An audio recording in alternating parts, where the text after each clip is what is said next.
नमस्कार साथियों। आज एक नया चैप्टर स्टार्ट करने जा रहे हैं, क्वाड्रेटिक इक्वेशन। वैसे तो ये चैप्टर आपने 10th क्लास में पढ़ा होगा और नॉर्मली आपकी कॉम्पिटिटिव एग्ज़ाम की बुक्स में ये चैप्टर आपको देखने को बहुत कम मिलेगा। लेकिन ये एक बड़ा चैप्टर है, बहुत सारे क्वेश्चंस इससे हमारे एग्ज़ाम में आते हैं। चूँकि ये हमारे स्कूल का 10th लेवल के स्टैंडर्ड तक का के सिलेबस में आता है, इसलिए इसके क्वेश्चंस बहुत सारे आते हैं। इस चैप्टर को उठाया बहुत डिटेल में पढ़ेंगे और बहुत इत्मीनान से पढ़ेंगे। क्या होती है क्वाड्रेटिक इक्वेशन, द्विघात समीकरण जिसको हम हिंदी में कहते हैं, किस तरह की होती है, क्या इसमें कर सकते हैं, क्या इसके रूट्स होते हैं, क्या इसके डिस्क्रिमिनेंट क्या होता है, इसे हिंदी में विविक्तिकर कहते हैं उसको, मूलों का योग क्या होता है, सम ऑफ रूट्स क्या होते हैं, प्रोडक्ट ऑफ रूट्स क्या होते हैं, नेचर ऑफ रूट्स क्या होता है, नेचर ऑफ इक्वेशन क्या होता है। ऐसी बहुत सारी चीज़ों पर बहुत सारे क्वेश्चंस करेंगे। तो बहुत लोअर लेवल से, बहुत ही बेसिक लेवल से स्टार्ट करने की कोशिश कर रहा हूँ। आप धीरे धीरे समझते जाइएगा कि क्वाड्रेटिक इक्वेशन कहाँ से बनती है। पहले पार्ट में हम केवल इसको समझने की कोशिश करेंगे, अगले पार्ट से इसके क्वेश्चंस उठा करके उनको सॉल्व करने की कोशिश करेंगे। तो आगे बढ़ते हैं। क्वाड्रेटिक इक्वेशन, द्विघात समीकरण। तो ये होता क्या है? द्विघात समीकरण मतलब क्या? एक ऐसी इक्वेशन जिसमें उस अज्ञात राशि या अचर राशि, या हम जनरली बोल सकते हैं x, उसकी हाईएस्ट पावर 2 हो। एक ऐसी इक्वेशन जिसमें x की पावर 2 हो। जब अचर राशि को जनरली हम x ही मान लेते हैं, y भी ले लेते हैं, कई बार a ले लेते हैं। तो एक इस टाइप का equation x² plus 5x plus 6, इस टाइप की जो एक इक्वेशन होती है, ये क्या कहलाती है? क्वाड्रेटिक इक्वेशन कहलाती है।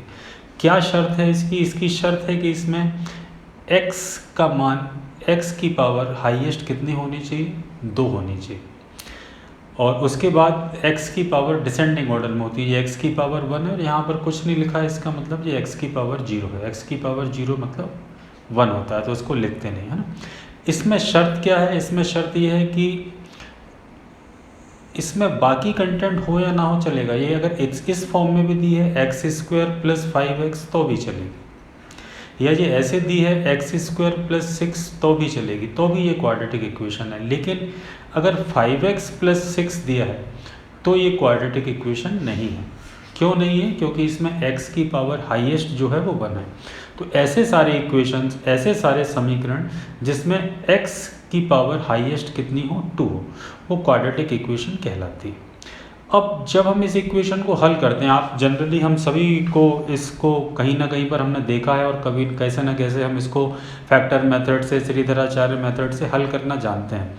तो जिस भी तरीके से आप इसको हल करना जानते हैं, अगर मान लीजिए मैं इसी को दोबारा से लिखूं तो इसके आपको अलग अलग तरीके आते हैं इसको सॉल्व करने के। कुछ लोग इसको फैक्टर करके कर लेते हैं जब क्वेश्चन बड़ा होता है, तो कुछ लोग इसमें -b प्लस -b²/4ac/2a लगा के कर लेते हैं। तो बहुत सारे तरीके, उन सब पे मैं डिटेल में बात करूँगा। अगर आपने पहले कभी नहीं भी पढ़ पाई है तो भी कोई इशू नहीं। तो इसको सॉल्व करके हम यहाँ से x के मान निकालते हैं, और चूँकि x यहाँ पर स्क्वायर के फॉर्म में है तो ये डेफिनेट है कि x की हमेशा कितनी वैल्यू निकलेंगी? 2 वैल्यू निकलेंगी, 2 मान निकलेंगे। तो जो वैल्यू निकलती है, इसको हल करने पर इसके जो मान निकलते हैं उनको बोलते हैं रूट्स। हिंदी में बोलते हैं इनको मूल।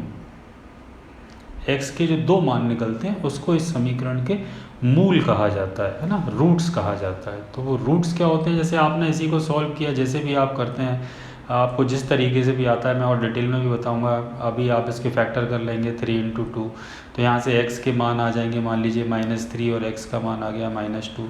तो ये क्या कहलाएंगे? ये कहलाते हैं इस समीकरण के मूल, रूट्स कहलाते हैं। ठीक है, इन्हें अल्फ़ा और बीटा से जनरली इंडिकेट करते हैं। अल्फ़ा और बीटा, चूँकि 2 होते हैं, एक को अल्फ़ा से इंडिकेट करते हैं, एक को बीटा से इंडिकेट करते हैं। ये क्वाड्रेटिक इक्वेशन का मूल मंत्र है। आगे बढ़ते हैं थोड़ा सा।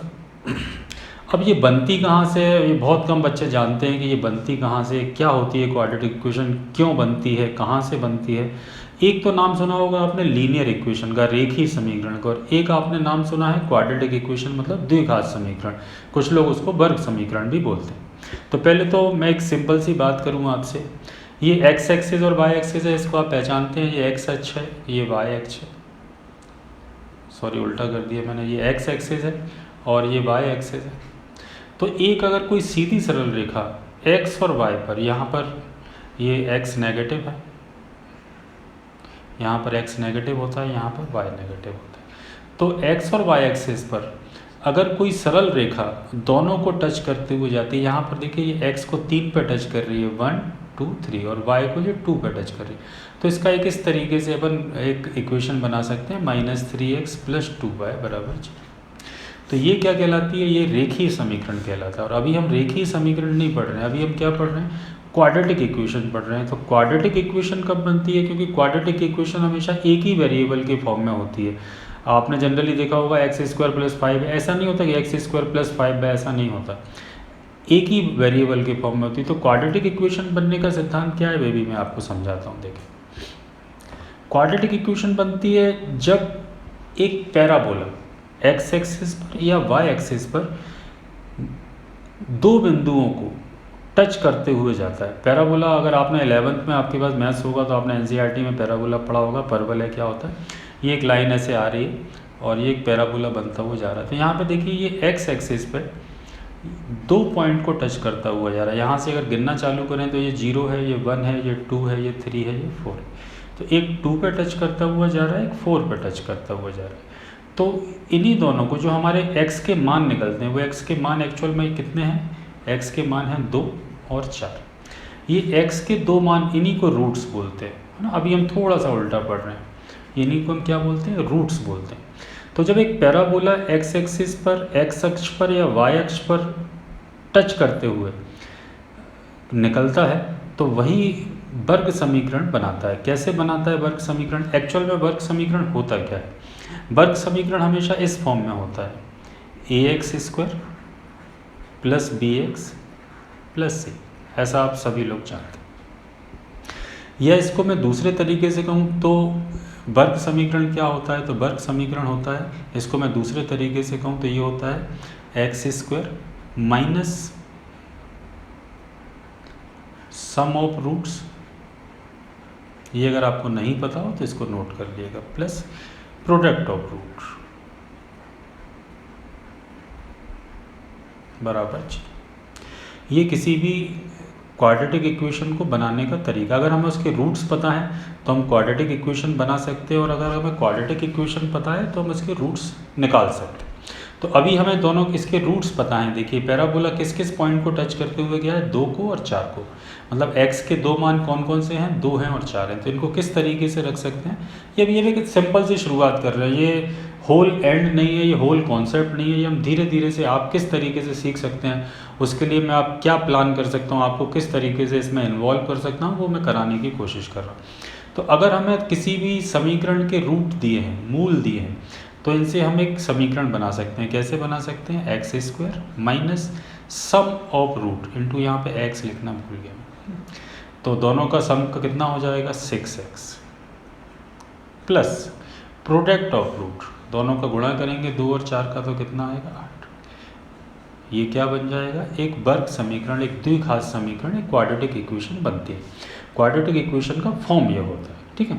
फिर आप लोगों ने जनरली इसको ऐसे पढ़ा है कि अगर एक क्वाड्रेटिक इक्वेशन दी है तो इसके रूट्स निकालिए, तो आप फैक्टर करते हैं, गुणा करने पर 8 आए तो 4 और 2 इसको लिखेंगे। तो आप जब इसको सॉल्व करेंगे तो आखिरी में x के जो मान आएंगे वो कितने आएंगे? 2 आएगा और 4।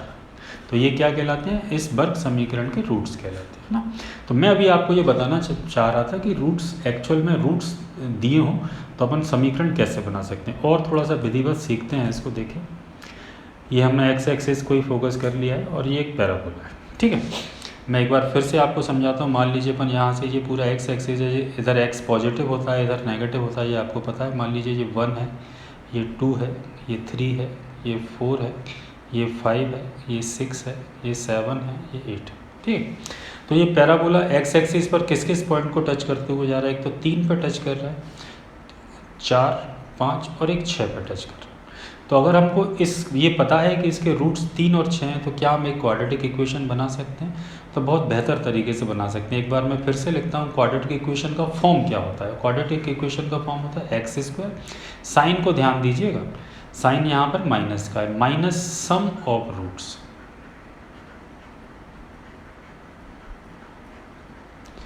Plus product of root. इस तरीके से ये क्वेश्चन भी बन जाता है। कभी आपको दो रूट दे दिए कि अल्फ़ा और बीटा का मान अगर 3 और 6 है तो बताइए कि इक्वेशन क्या होगी, 4 ऑप्शन दिए होंगे, तो आपको ये पता होना चाहिए। तो अपन क्या करेंगे, रूट क्या है, यहाँ पे मैं रूट अलग से लिख देता हूँ। रूट जहाँ पर जिस पैराबोला ने जिस जिस पॉइंट पर टच किया है वो इसके रूट्स हैं। एक 3 है और एक 6। तो अपन बनाते हैं क्वाड्रेटिक इक्वेशन। कैसे बनेगी, X square minus sum of root, मूलों का योग। मूल कितने हैं, 3 और 6, दोनों का योग। फिर से मैं एक्स लिखना भूल गया, एक बार ब्रैकेट लगा दूँ। ये इसको एक्स को जरूर नोट किएगा। सम ऑफ रूट में एक्स का इंटू होगा, प्रोडक्ट ऑफ रूट सिंगल होगा। 3 और 6 का को जोड़ेंगे तो 9x प्लस दोनों का गुणनफल, मूलों का प्रोडक्ट का मतलब गुणनफल है ना। मल्टीपल ऑफ रूट्स भी लिख सकते हैं, मल्टीप्लिकेशन ऑफ रूट, 3 6 18 बराबर 6। तो बनती कहाँ से, अभी हम डिस्कस केवल इतना कर रहे हैं कि क्वाड्रेटिक इक्वेशन कैसे बनाई जाती है। जब हमें ये पता हो कि भाई कैसे बनाई जाती है तो फिर उसको तोड़ना हमारे लिए आसान होगा, है ना। तो सबसे पहले तो हम ये सीखें कि क्वाड्रेटिक इक्वेशन बनाने का तरीका क्या होता है। तो ये क्वाड्रेटिक इक्वेशन है। इसके क्यों है ये क्वाड्रेटिक इक्वेशन, क्योंकि इसमें x की पावर कितनी है, 2 है। यहाँ पर x की पावर 1 और यहाँ पर कुछ नहीं लिखा, इसका मतलब 0 है। तो इसकी शर्त क्या है कि अधिकतम घात कितनी होनी चाहिए, 2 होनी चाहिए। तो इस तरीके से हम किसी भी क्वाड्रेटिक इक्वेशन को बना सकते हैं। और ज़रूरी नहीं यही हो, कुछ और भी हो। मान लीजिए ये 5 है और ये वाला 6 है और ये वाला 0.7। तो बताइए अब कैसे बनाएंगे, तो हम इजीली बना देंगे। एक्स स्क्वायर माइनस दोनों का टोटल कितना हो गया, 12x प्लस दोनों का गुणनफल 35 बराबर 6। ये ज़रूरी नहीं है कि हमेशा रूट से इंटीजर ही हों, हमेशा 5 और 7 ही, हमेशा पॉजिटिव ही हों, हमेशा नेगेटिव, कुछ भी हो सकता है ना। इरेशनल भी हो सकते हैं, सब कुछ हो सकते हैं। अभी तो केवल एक सामान्य सी बात कर रहे हैं कि क्वाड्रेटिक इक्वेशन बनती कैसे। आगे बढ़ते हैं थोड़ा सा। ये देखिए, ये क्वाड्रेटिक इक्वेशन का स्टैंडर्ड फॉर्म है। एक्स स्क्वायर का जो भी मल्टीपल होता है, जो भी कोफिशिएंट होता है वो a कहलाता है। x सिंगल फॉर्म में लिखा हुआ है, पावर 1 में, वो b, उसका जो भी कोफिशिएंट है वो b कहलाता है। और c सिंगल फॉर्म में होता है 0। यहाँ पर ये शर्त होती है, इसमें कभी हो सकता है, कभी आपसे पूछना, a का मान कभी भी 0 नहीं हो सकता, क्योंकि a 0 हो जाएगा तो ये पूरा 0 हो जाएगा, और पूरा 0 हो जाएगा तो फिर ये क्वाड्रेटिक इक्वेशन नहीं बचेगी। बाकी b और c 0 हो सकते हैं, है ना। ये ध्यान रखिएगा। आजकल स्टेटमेंट फॉर्म में बहुत सारे क्वेश्चंस आने लगे हैं, तो हमें ये सारी चीज़ें भी ध्यान रखनी पड़ती हैं कि ax square plus bx plus c quadratic equation में a ऐसा एक 4 ऑप्शन डाल देंगे, a equal to 0, a is less than 0, a greater than 0 और a is not equal to 0। इसमें से कौन सा कथन सत्य है, तो कौन सा कथन सत्य है, a 0 नहीं हो सकता, ठीक है। ये अगर, क्योंकि a 0 हो जाएगा तो एक्स स्क्वायर की वैल्यू 0 हो जाएगी, और एक्स स्क्वायर की वैल्यू 0 हो जाएगी तो फिर ये क्वाड्रेटिक इक्वेशन नहीं बचेगी, ठीक है। बाकी सब हो सकते हैं, मतलब ये केवल हो सकता है, बाकी सब नहीं हो सकते। a 0 नहीं हो सकता। क्वेश्चन में ध्यान दीजिएगा, थोड़ा सा उल्टा पूछ लेते हैं, क्या नहीं हो सकता, तो ये नहीं हो सकता, ठीक है। a बराबर 0 नहीं हो सकता। चलिए अब आते हैं आगे बात पे। तो अगली बात अब ये है कि क्या, इसके पहले मैं एक छोटी सी बात और आपसे करना चाहूँ कि क्या आपको एक वर्ग समीकरण बनाना आता है। जैसे मैं आपसे कहूँ कि a स्क्वायर, एक बहुत अच्छी चीज़ आपको सिखाने जा रहा हूँ, प्लस 2ab, क्या ये एक वर्ग समीकरण है? क्या इसको आप एक स्क्वायर के फॉर्म में, एक होल स्क्वायर के फॉर्म में कन्वर्ट कर सकते हैं? तो आप समझ रहे होंगे कि नहीं कर सकते। तो हमें इसमें किसकी ज़रूरत है जिससे कि ये एक होल स्क्वायर बन जाए? तो इसमें किसकी ज़रूरत हो रहा है, बी स्क्वायर की। जब आप इसको बी स्क्वायर लिख देंगे तो ये क्या बन जाएगा, a प्लस बी का होल स्क्वायर, ठीक है। इस टाइप के कई क्वेश्चंस हमारे नंबर सिस्टम के एग्जाम में भी आते हैं, नंबर सिस्टम में भी बनते हैं। वो भी कॉन्सेप्ट आप यहीं पे समझ लीजिए, अगर आप समझ पाएंगे तो आसानी होगी। तो मैं आपसे कहूँ, फिर से एक बार इसी को कहूँ कि ये भी सारी चीज़ें हटा देता हूँ कि a स्क्वायर प्लस 2ab थी। तो अब इसको हमको एक स्क्वायर वर्ग समीकरण बनाना है, तो इसमें किसकी ज़रूरत है? तो किसकी ज़रूरत है, ये कैसे डिफाइन करेंगे? अभी तो आपको पता है कि फॉर्मूला पता है, नहीं पता हो तो क्या करेंगे। तो क्या होता है, ये a स्क्वायर दिया है, स्क्वायर के फॉर्म में दिया है a, है ना। तो यहाँ पे a का कोफिशिएंट क्या है, 2b, क्या है 2b। तो 2b, a का कोफिशिएंट क्या है 2b, इसका आधे का स्क्वायर, 2b के आधे का स्क्वायर, क्या करना पड़ेगा, प्लस माइनस करना पड़ेगा। तो 2b का आधा कितना हो जाएगा, 2b का आधा हो जाएगा b का स्क्वायर मतलब b स्क्वायर। आप इसमें अगर b स्क्वायर जोड़ देंगे, और चूंकि यह इक्वेशन है तो b स्क्वायर अकेला जोड़ नहीं सकते, b स्क्वायर घटाना भी पड़ेगा। तो ये इतना पोर्शन क्या बन जाता है, इतना पोर्शन बन जाता है a प्लस बी का होल स्क्वायर। ठीक है, ये आपको पता होना चाहिए। तो इसी तरीके से मैं अब आपको ये बताने जा रहा हूँ कि अगर A X square plus B X plus C है, ठीक है, तो इसके हम x के मान कैसे निकाल सकते हैं। तो हम गुणनखंड विधि से निकालने की कोशिश करते हैं कि क्या इसके x के मान हो सकते हैं, और जो x के मान निकलेंगे वो इसके रूट होते हैं। तो पहले तो हम क्या करते हैं, इस पूरी इक्वेशन को a से डिवाइड कर लेते हैं, x का कोफिशिएंट यहाँ से हटा देते हैं। तो सबसे पहले हम क्या करने जा रहे हैं, a से डिवाइड करने जा रहे हैं। बहुत ध्यान से समझिएगा। अगर ये सारी चीज़ें आप नहीं भी समझ पाए तो भी कोई बहुत ज़्यादा फ़र्क नहीं पड़ेगा, लेकिन कुछ मेहनत, कुछ चीज़ें मैं उन स्टूडेंट्स के लिए डालना चाहता हूँ जो बेसिक कॉन्सेप्ट भी चाहते हैं कि भाई sum of roots minus B upon A होता है, सभी को पता है, लेकिन वो क्यों होता है। Product of root C upon A होता है, अधिकतर स्टूडेंट को पता है, लेकिन मैं ये भी बताना चाहता हूँ कि वो क्यों होता है। समझ जाएँ तो अच्छी बात है, नहीं तो याद रखेंगे, अगर समझ जाएंगे तो अपने आप याद है। तो हम इसको ए से डिवाइड करेंगे, तो ये इक्वेशन बनेगी X square plus B upon A X plus C upon बराबर जी। ठीक है, क्या किया हमने, पहले ए से डिवाइड कर दिया, एक्स स्क्वायर का कोफिशिएंट वहाँ से हटा दिया। अब इसको एक वर्ग समीकरण बनाना है, तो यहाँ पे एक्स स्क्वायर तो है, और यहाँ पे एक्स का कोफिशिएंट कितना है, बी अपॉन ए। तो अभी अभी हमने क्या सीखा कि इसके आधे का स्क्वायर जोड़ना है और आधे का स्क्वायर घटाना है। तो बी अपॉन ए का आधा कितना होगा, बी अपॉन 2 है।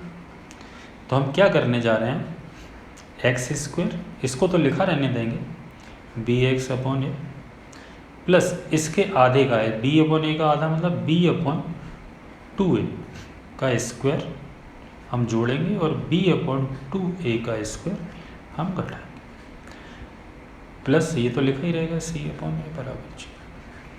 ठीक है, यहाँ से एक बहुत अच्छी चीज़ बनने जा रही है, अगर आपको पहले से नहीं पता हो तो उसको सीख लीजिए।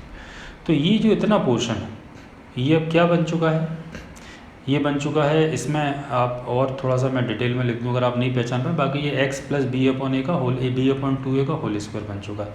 फिर भी आप नहीं पहचान पा रहे हैं तो मैं और थोड़ा सा डिटेल में लिख देता हूँ, वैसे आपको इतना पहचानना चाहिए। ये जो पोर्शन है इसको हम ऐसे लिख सकते हैं, 2 into b upon 2a into x लिख सकते हैं, 2 से 2 कट जाएगा तो यही आएगा, प्लस b अपॉन 2a का होल स्क्वायर माइनस का ये पोर्शन तो ऐसा का ऐसा, थोड़ा सा टाइम लगेगा, लेकिन हो सकता है कि ये पूरा का पूरा चीज़ अपने आगे किसी काम में ना भी आए, लेकिन आप सीख लें तो बहुत अच्छी बात है। मैं बहुत हाईएस्ट लेवल तक ले जाऊंगा आपको, बहुत लोएस्ट लेवल से। ये पोर्शन क्या बन गया, ये पोर्शन बन गया x plus B upon 2a का होल स्क्वायर, और बाकी के पोर्शन को इसको अपन उस तरफ ले चलते हैं, तो ये माइनस का है तो उस तरफ जाके प्लस हो जाएगा, b अपॉन 2a माइनस सी अपॉन, सॉरी ये होल स्क्वायर है तो अपन इसको होल स्क्वायर को ओपन कर लेते हैं, बी स्क्वायर अपॉन 4 ए स्क्वायर। ठीक है, अब क्या करें, अब देखें जगह बची है अभी हमारे पास, इसको हटा देते हैं।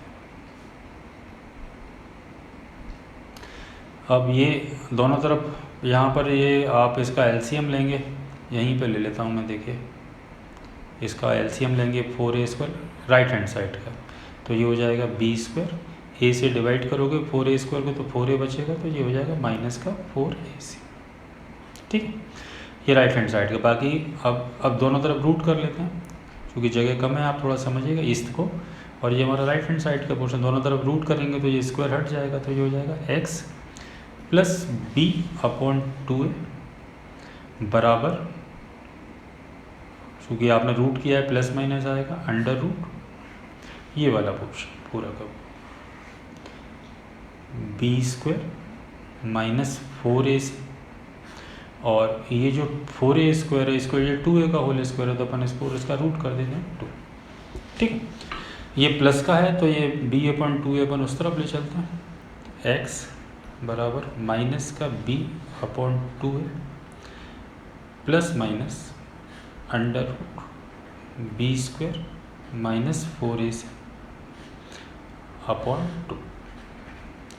2a दोनों का एलसीएम है, बराबर में आ जाएगा। तो x की वैल्यू कितनी आ जाएगी, x बराबर -b plus minus √b² -4ac upon 2। तो मेरे ख्याल से आप इसको बहुत अच्छे से पहचान रहे हैं। ये कौन सी विधि है x के मान निकालने की, ये है श्रीधराचार्य मेथड। कौन सा मेथड है, श्रीधराचार्य, है ना। इसको और अच्छे से देखते हैं अपन अगले पेज पे। ये देखिए x का मान निकलता है -b plus minus √b² -4ac upon 2। Page को फिर से एक बार बैक करके अगर देख लीजिए कैसे निकला, तो बहुत ही कम लोगों को और भी कुछ तरीके हो सकते हैं इसको निकालने के, लेकिन मैं आपको ये बताना चाह रहा था कि इस फॉर्मूले को आप याद कर रहे हैं, बहुत अच्छी बात है, लेकिन आपको पता हो कि x की value -b plus minus √b² -4ac upon 2a क्यों होती। तो यहाँ पे चूंकि प्लस माइनस लगा हुआ है, तो प्लस माइनस लगा हुआ है, इसका मतलब x के दो मान निकलेंगे, एक प्लस और एक माइनस। और जो x के दो मान निकलेंगे उनको हम क्या बोलते हैं, रूट्स बोलते हैं। और उनको हम किससे इंडिकेट करते हैं, अल्फ़ा से और बीटा से। तो देखिए एक मान को अपन यहाँ पे प्लस लेके सॉल्व कर लेते हैं, प्लस है यहाँ पे ये वाला पोर्शन, और एक को अपन माइनस लेके सॉल्व। तो एक तरीका है, ये संपूर्ण तरीका नहीं है। इस तरीके का यूज हम जब हमको रूट्स एक्चुअल में निकालने होते हैं, कई बार क्वाड्रेटिक इक्वेशन एक अलग चीज़ है, लेकिन क्वाड्रेटिक इक्वेशन का यूज मैथ्स में बहुत जगह होता है। तो तब जब कहीं फंस जाते हैं, जब कहीं पर हमसे फैक्टर करते नहीं बन रहे होते हैं, बहुत सारी चीज़ें होती हैं, तो आखिरी में हमें इसी रूट पे आना पड़ता है। तो ये भी हमें पता हो कि दो मूल निकलेंगे, पहला मूल अल्फ़ा, दूसरा मूल बीटा, दो रूट निकलेंगे, -b प्लस, एक बार प्लस लेके निकालेंगे, एक बार माइनस लेके निकालेंगे, ठीक है। यहाँ पर हम मान रख देते हैं, तो x और अल्फ़ा और बीटा की वैल्यू x के दो मान आ जाते हैं। अब थोड़ा सा इसके आगे बढ़ें तो फिर अगली चीज़ आती है कि सम ऑफ रूट्स क्या होगा। जब हम अल्फ़ा और बीटा को जोड़ेंगे तो ये क्वेश्चन आता है एग्ज़ाम में, सम ऑफ रूट्स। बहुत सारे लोगों को हो सकता है पता हो sum of roots -b upon a होता है, अच्छी बात है। तो ये कहाँ से होता है, कैसे होता है, इसको भी अपन थोड़ा सा डिफाइन कर लेते हैं। तो पहले आते हैं अपन sum of root. Sum of root मतलब जो आपने अल्फ़ा और बीटा की वैल्यू निकाली उनका योग क्या हो, मूलों का योग क्या हो। तो हमने यहाँ पर देखिए दोनों को रख दिया, अल्फ़ा प्लस बीटा, ये अल्फ़ा का मान है, यहाँ पे प्लस लेके रख दिया और यहाँ पे माइनस लेके रख दिया। दोनों को जोड़ेंगे तो क्या होगा, तो 2a दोनों का एलसीएम है, तो 2a आ जाएगा, ठीक है। और ये प्लस का है, या मैं लिख देता हूँ -b प्लस √b² -4ac, ये माइनस हो जाएगा -b, और ये माइनस का b² -4ac, ये कट जाएगा। तो ये आ जाएगा -b और -b, माइनस का 2b अपॉन 2 से 2 कट जाएगा, तो आएगा b अपॉन a। तो ये आपको अच्छे से पता है कि सम ऑफ रूट कितना होता है, माइनस का b अपॉन a, ठीक है। तो ये भी जान लीजिए कि ये b अपॉन a कहाँ से बनता है, ठीक है। ये हो गया सम ऑफ रूट्स। अब आगे बढ़ते हैं प्रोडक्ट ऑफ रूट्स। सारी चीज़ें एक एक विधिवत करके सीख लें। अगले पार्ट्स में आपको थोड़े थोड़े से बेसिक लेवल के क्वेश्चन पढ़ाना स्टार्ट करूँगा और बहुत हाई लेवल तक ले जाऊँगा, है ना। एक ही ऐसा नहीं कि मैंने जनरली क्वाड्रेटिक इक्वेशंस के बहुत सारे लोगों को देखा कि एक फोल्डर में सारा पढ़ा के ख़त्म कर देते हैं शॉर्ट में। मैं थोड़ा सा डिटेल में पढ़ाने की कोशिश करता हूँ, और मेरी कोशिश आप हमेशा ध्यान रखिए, जब भी मेरा वीडियो देखें तो एक चीज़ ध्यान रखिए कि मैं आपको एक स्टूडेंट की तरह नहीं, एक शिक्षक की तरह देखना चाहता हूँ कि आप जब आप किसी को पढ़ाएं तो उसको पढ़ा पाएँ। वो अगर पूछे कि -b plus minus √b² -a² upon 2 ये श्रीधराचार्य मेथड ये कहाँ से आता है, तो आप किसी बच्चे को बता पाएँ कि ये एक्चुअल इसका जो सोर्स है, इसकी जो उत्पत्ति है वो कहाँ से हुई है ना, श्रीधराचार्य ने कहाँ से ये फॉर्मूला बनाया, तो वो आप बता सकते हैं। अब आते हैं अपन product of roots. Product of roots मतलब वही दोनों प्रोडक्ट, अपने जो रूट्स हैं अल्फ़ा और बीटा, उनका मल्टीप्लिकेशन करेंगे तो क्या बनेगा। तो देखिए मल्टीप्लिकेशन करते हैं, यहाँ पर अल्फ़ा और बीटा का हमने n2 किया, प्रोडक्ट निकालना है, दोनों का गुणा किया। गुणा करेंगे तो क्या होगा, गुणा करेंगे तो ये a प्लस बी और ये a माइनस बी का फॉर्म बनेगा। नीचे तो 4a² हो ही जाएगा, नीचे का तो कोई दिक्कत ही नहीं। ये थोड़ा सा लंबा जाता है, इसको थोड़ा सा समझना पड़ेगा। ये बनेगा -b का whole square plus √b² -4ac का होल स्क्वायर। ये है ना, प्लस माइनस है तो प्लस माइनस से बनेगा। अब क्या हो जाएगा, ये हो जाएगा बी स्क्वायर प्लस ये रूट हट जाएगा B square minus 4ac upon 4a²। यहाँ पर एक गड़बड़ हो रही है, ये माइनस आएगा, चूँकि ये माइनस है तो ये माइनस हो जाएगा, तो ये दोनों कट जाए, a² माइनस b² बने। 4ac में से भी ये चूँकि माइनस है तो अंदर का 4ac जो है वो प्लस हो जाएगा, तो ये बनेगा 4ac अपॉन 4a²। 4 से 4 कट जाएगा, 1a से 1a कट जाएगा, तो प्रोडक्ट ऑफ रूट कितना आएगा c अपॉन। आप बिल्कुल भी इसको ये एग्ज़ाम में नहीं पूछा जाएगा, लेकिन आजकल क्या कर रहे हैं, बहुत सारी ऐसी छोटी छोटी सी चीज़ें अंदर से निकाल के स्टेटमेंट फॉर्म्स में पूछने लगे, तो हमें हर चीज़ की डिटेल, हम शॉर्टकट में पढ़ के जाएंगे तो हम गुम जाएंगे, हमको एग्जामिनर कहीं ना कहीं घुमा देगा, कहीं ना कहीं घुमा देगा। तो हमको घूमना भी नहीं है और हमको घूमना भी नहीं है। हमें ये पता हो कि प्रोडक्ट ऑफ रूट्स कितना होता है, c अपॉन a होता है, लेकिन वो कहाँ से निकलता है, अगर ये पता हो तो और अच्छी बात है। तो ये हो गया प्रोडक्ट ऑफ रूट। अगर किसी इक्वेशन का, किसी क्वाड्रेटिक इक्वेशन के प्रोडक्ट ऑफ रूट्स निकालना है तो वो आप डायरेक्ट निकाल सकते। मैं भी एग्जांपल नहीं ले रहा हूँ और ना मैं एग्जांपल अभी लेना चाहता हूँ, क्योंकि अभी मैं केवल आपको बेसिक बता रहा हूँ, केवल वेरिएबल्स के फॉर्म में बता रहा हूँ कि क्या बेहतर हो सकता है, कैसे अपन निकाल सकते हैं, क्या होता है, क्या प्रोडक्ट ऑफ रूट होता है, क्या सम ऑफ रूट होता है, कैसे कैसे अपन उसको कर सकते हैं। आगे बढ़ते हैं, एक और चीज़ बताता हूँ मैं आपको।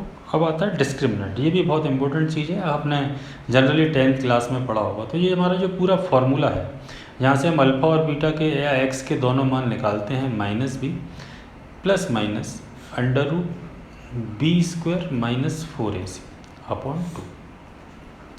विविक्तिकर का मतलब होता है, डिस्क्रिमिनेंट का मतलब होता है, इसका मतलब होता है, इसको कैपिटल डी से ही हम इंडिकेट करते हैं। इसका मतलब है कि ये आपने अगर क्वेश्चन कभी देखे हो तो हमसे ये पूछा जाता है कि इस क्वाड्रेटिक इक्वेशन में नेचर ऑफ रूट्स क्या होगा, मूलों की प्रवृत्ति कैसी हो, क्या वो रियल होंगे, क्या वो इमेजनरी होंगे, अगर रियल होंगे तो इक्वल होंगे या अनइक्वल होंगे, है ना, या रियल में भी इरेशनल होंगे या रेशनल होंगे, ये सब कुछ हमसे पूछा जाता है। तो ये सब कुछ किस पर डिपेंड करता है, ये सब कुछ डिपेंड करता है इस पोर्शन, क्योंकि अगर ये पोर्शन 0 हो गया तो फिर इसका एक ही रूट निकलेगा। अगर ये पोर्शन, इसको सॉल्व करने पर, अगर इस पूरे पोर्शन को सॉल्व करने पर -3 आ गया तो फिर इसके जो रूट्स निकलेंगे वो नेगेटिव निकलेंगे, और नेगेटिव निकलेंगे मतलब इमेजनरी निकलेंगे। रूट के अंदर नेगेटिव नंबर है मतलब काल्पनिक संख्या है।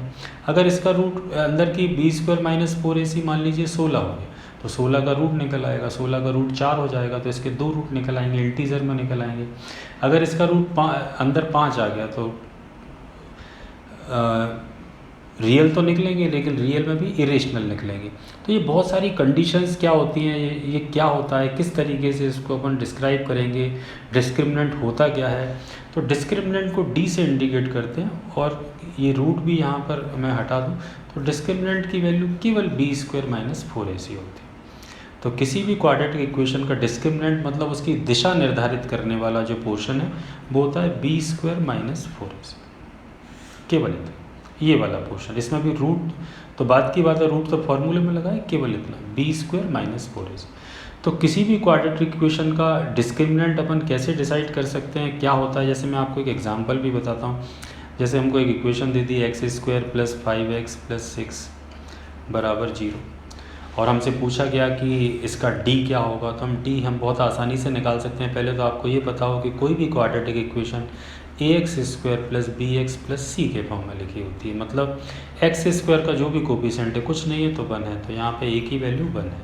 x का जो कोफिशिएंट है वो b है, तो b कितना है 5, और जो सिंगल फॉर्म में लिखा हुआ है, यहाँ पर x नहीं लिखा हुआ, नॉन वेरिएबल है, केवल नंबर फॉर्म में लिखा हुआ है कॉन्स्टेंट में, वो c, तो c कितना है 6। तो हमको d निकालना है, तो हम क्या कर सकते हैं, d निकालने के लिए रूट का साइन यहाँ पे गलत लग गया, इसको आप हटा देना, ठीक है। तो b² मतलब 5 का स्क्वायर माइनस 4 इंटू 1 इंटू 6, तो d बराबर 25 माइनस 20। तो एक छोटा सा क्वेश्चन आ जाता है कि कोई क्वाड्रेटिक इक्वेशन दे देंगे तो इसका डिस्क्रिमिनेंट क्या होगा, तो उसका डिस्क्रिमिनेंट, इस क्वाड्रेटिक इक्वेशन का डिस्क्रिमिनेंट क्या होगा, इस क्वाड्रेटिक इक्वेशन का डिस्क्रिमिनेंट होगा 1, ठीक है। ये डिस्क्रिमिनेंट। तो आज हमने केवल इतना सीखा है कि एक क्वाड्रेटिक इक्वेशन होती क्या है, उसके रूट्स क्या होते हैं, वो जो x की वैल्यू निकालने का जो फार्मूला बनता है, जिसको हम श्रीधराचार्य मेथड के नाम से जानते हैं, वो कहाँ से बनता है, उसमें सम ऑफ रूट्स क्या होता है, प्रोडक्ट्स ऑफ रूट्स क्या होता है, sum of roots minus B upon A होता है, product of roots C upon A होता है, और इसका डिस्क्रिमिनेंट क्या होता है, विविक्ति कर क्या होता है, जो क्वाड्रेटिक इक्वेशन की दिशा निर्धारित करता है, उसका नेचर निर्धारित करता है रूट्स के, वो डिस्क्रिमिनेंट कहलाता है। तो इस पोर्शन के लिए आज हम इतना ही पढ़ रहे हैं। अगले वाले पोर्शन में मैं इन पर कुछ क्वेश्चंस कराऊंगा और अपन डिटेल में चलेंगे, बहुत हाई लेवल तक जाएंगे, बहुत लो लेवल से हाई लेवल तक पढ़ेंगे। हो सकता है कि 4-5 पार्ट में हम इसको पढ़ पाएँ। तो इस पोर्शन के लिए इतना ही, और ये नया चैप्टर है, इसको हम नया चालू कर रहे हैं, ये रेगुलर चलेगा। तो अपने दोस्तों को, साथियों को, सभी को अगर कम से कम इतना तो करिए कि अगर ये सेशन अगर अच्छा लग रहा है, कुछ समझ में आ रहा है, तो कम से कम लाइक तो कर दीजिए, और अगर हो सके तो दूसरों को प्रेरित करिए कि हमारे यूट्यूब चैनल को वो सब्सक्राइब करें। ठीक है, धन्यवाद।